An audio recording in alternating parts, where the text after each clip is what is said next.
ডিসেম্বরে ঠান্ডা হাওয়া, সমুদ্র পাড়ে পিকনিক মানেই পেটে খিদে আর মনে হাজারটা সুখের গল্প। ভোরের কুয়াশা কাটতেই আমরা পৌঁছলাম সমুদ্র পাড়ে। ঢেউ গর্জাচ্ছে আর আমরা শুরু করলাম আসল যুদ্ধ। পিকনিকের রান্নাবাজি। কেউ পেঁয়াজ কাটছে, চোখ বেয়ে জল নামছে যেন পুরো ছোট নায়াগ্রা ফলস। কেউ আলু ছাড়াচ্ছে, মনে হচ্ছে WWE ফাইট চলছে। আর হঠাৎ এক বন্ধু চেঁচিয়ে উঠল, দাদা, এই শীতে তো মাংস ফ্রিজ ছাড়াই জমে গেল। এই শব্দটা যে কি আনন্দ দেয়।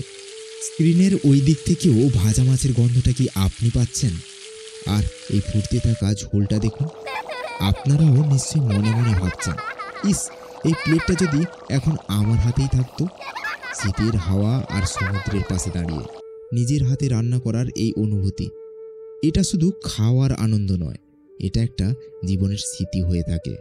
পাঁপড় ভাজার ঘ্রাণে পুরো বালুচর হয়ে উঠল ডিসেম্বর কিচেন স্টুডিও। তারপর আমরা সবাই গোল হয়ে বসে পড়লাম। ধোঁয়া ওঠা গরম খিচুড়ি, টাটকা ভাজা মাছ আর রসে ভরা মাংসের প্লেট।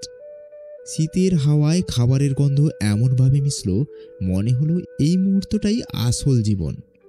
ঠিক তখনই ব্যাগ থেকে বেরোলো ডিসেম্বর কেক। সমুদ্রের ধারে কেকের কামড়, এটাই তো পিকনিকের আসল সুখ। আপনারা হলে কোনটা আগে নিতেন, মাংস, মাছ নাকি কেক? কমেন্টে লিখে জানান। লাইক, সাবস্ক্রাইব করতে ভুলবেন না কিন্তু।